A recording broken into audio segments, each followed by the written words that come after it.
Every time you swipe a card, someone is watching, not a person. A number. And that number has already decided things about you that you haven't decided about yourself. You think your credit score measures how responsible you are. It doesn't. Not really. It measures how predictable you are. Here's the uncomfortable part. Somewhere in a server room you'll never see, an algorithm has been quietly studying your habits for years. It knows when you pay.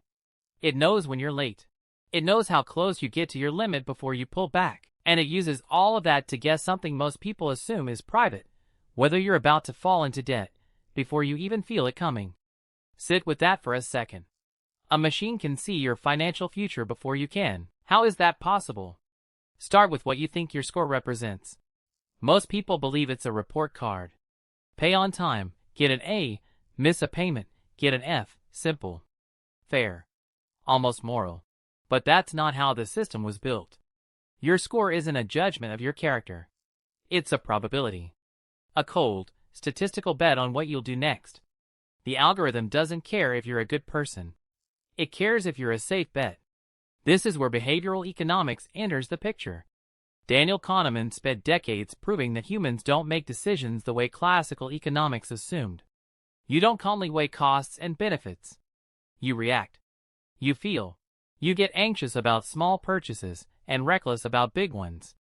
Kahneman showed that your brain runs on shortcuts, and those shortcuts are shockingly consistent across millions of people. That consistency is exactly what the algorithm is built to exploit. Not maliciously. Mathematically. Think about the last time you almost maxed out a card. Did you pay it off fast, out of guilt? Or did the balance sit there, growing quietly? Your answer isn't unique to you. It's a pattern, and patterns can be modeled.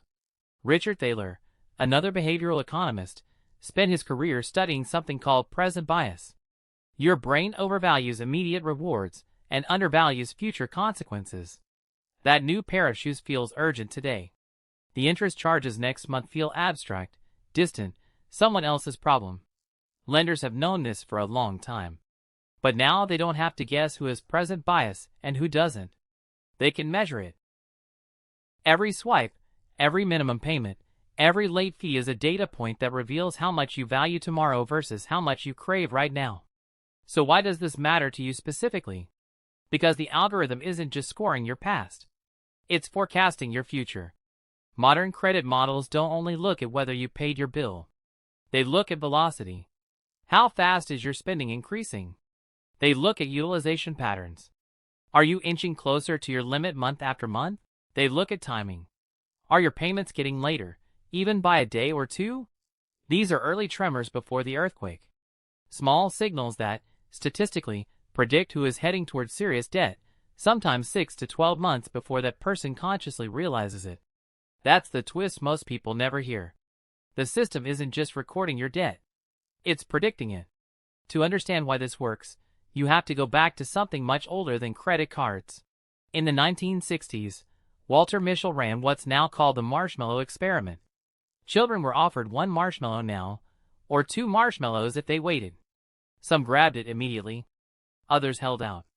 Decades later, researchers followed up with those same children as adults. The ones who waited tended to have better financial outcomes, better health, more stable lives. Not because waiting made them lucky. Because the ability to delay gratification is a measurable trait. And traits like that show up again and again in how people manage money. Credit algorithms didn't invent this insight. They just automated it.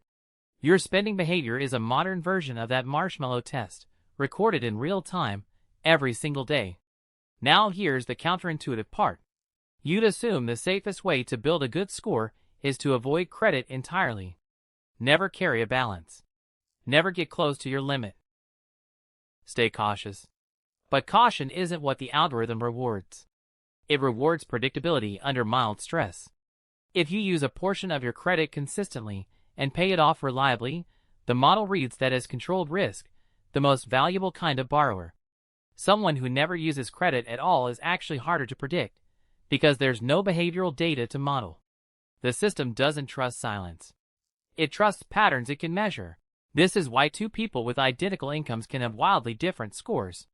It was never really about how much money you make. It's about how visible and consistent your financial behavior is to a machine trying to guess your next move.